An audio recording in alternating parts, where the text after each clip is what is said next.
આ સપ્તાહ દરમિયાન બજારની વાત કરી લઈએ તો થોડું કન્સોલિડેશનનો કારોબાર આપણને બનતો દેખાયો છે, જ્યાં નિફ્ટી, બેંક નિફ્ટી અને સેન્સેક્સમાં આ સપ્તાહ દરમિયાન આપણે નેગેટિવ કામકાજ જોયું છે. જુઓ, ત્રણેય ઇન્ડાઇસીસમાં 0.5% વધુની વેચવાલી આપણને બનતી દેખાઈ હતી, પણ માત્ર મિડ કેપ અને સ્મોલ કેપની વાત કરી લઈએ તો સારું એવું પ્રદર્શન સપ્તાહ દરમિયાન આપણે જોયું છે. 5%થી વધુની તેજી ખાસ કરીને બંને ઇન્ડાઇસીસમાં બનતી દેખાઈ રહી છે.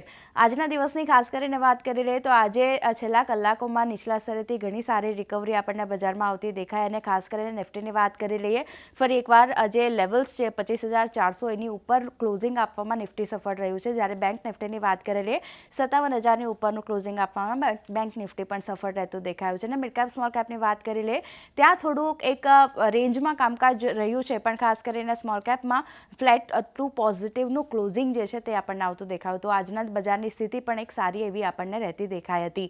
સેક્ટર આજે કયા સપોર્ટિવ રહેતા દેખાયા તેના પર નજર કરી લઈએ તો જુઓ, નિફ્ટી ઓઇલ એન્ડ ગેસમાં એક સારી ખરીદારી સાથેનું કામકાજ આપણે રહ્યું છે, કારણ કે વન નેશનનું જે સમાચાર આપણને આવતા દેખાય એને કારણે આ સેક્ટરમાં એક પોઝિટિવિટી આવતી દેખાય. ત્યારબાદ રિયલ્ટી, ફાર્મા, આઈટી સેક્ટર આજે સપોર્ટિવ રહેતા દેખાય છે. બધામાં 0.5% વધુની અપસાઇડ આપણે જોઈ છે, પણ જે સેક્ટર તરફથી દબાણ બન્યું છે તેના પર નજર કરી લે તો જુઓ, Nifty, consumption, metal counter, auto sector જે છે તેમાં એક નરમાશ સાથેનું કામકાજ બનતું દેખાયું હતું. સ્ટોક સ્પેસિફિક એક્શન પર નજર કરી લે તો ઘણી બધી બિઝનેસ અપડેટના કારણે ઘણા બધા કાઉન્ટર ફોકસમાં રહેતા દેખાયા હતા, જેમાં બજાજ ફાઇનાન્સનું કાઉન્ટર છે નિફ્ટીના ફ્રન્ટ પર, જે આજે સૌથી વધારે અહીંયા પોઝિટિવ રહ્યું છે અને 25% AUM ગ્રોથ જે રીતે આવતો દેખાયો છે Q1 બિઝનેસ અપડેટમાં. એને કારણે જુઓ, નિફ્ટીનો ટોપ ગેનર બન્યો છે. ત્યારબાદ doctor Reddy's, Infosys, ICICI bank જેવા કાઉન્ટર છે ઓલમોસ્ટ 1%ની ઉપરનું ક્લોઝિંગ આ બધા સ્ટોકમાં આપણને આવતું દેખાયું છે. તો આ બધા કાઉન્ટર ખાસ કરીને આજે સપોર્ટિવ રહેતા દેખાયા છે.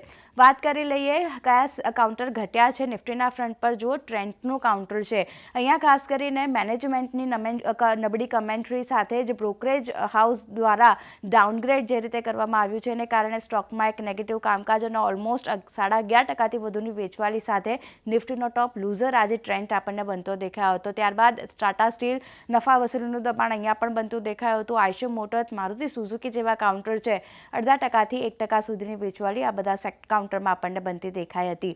મિડકેપમાં જે રીતનું એક્શન બન્યું છે ત્યાં કયા કાઉન્ટર ખાસ કરીને સપોર્ટિવ રહેતા દેખાયા તો જો આઈજીએલનું કાઉન્ટર છે 3%ની આસપાસની ખરીદારી સાથે મિડકેપનો ટોપ ગેનર બન્યો છે. અહીંયા પણ જે રીતે ખાસ કરીને વન નેશનને લઈને સમાચાર આવતા દેખાયા હતા, અને હવે ખાસ કરીને ગેસ સેક્ટરને બૂસ્ટ આપવા માટે સરકાર તરફથી જે પ્રયત્નો કરવામાં આવી રહ્યા છે એને કારણે એક ફોકસ અહીંયા બનતું દેખાયું.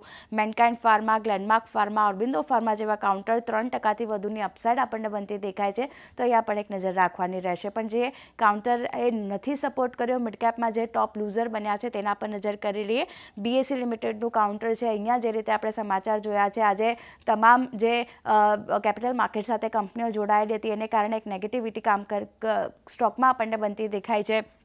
બીજી બાજુ બંધન બેંક, અહીંયા પણ Q1ના અપડેટ આપણને આવતા દેખાયા હતા. મિશ્ર બિઝનેસ અપડેટના લીધે સ્ટોકમાં એક નેગેટિવ કામકાજ જોયું છે.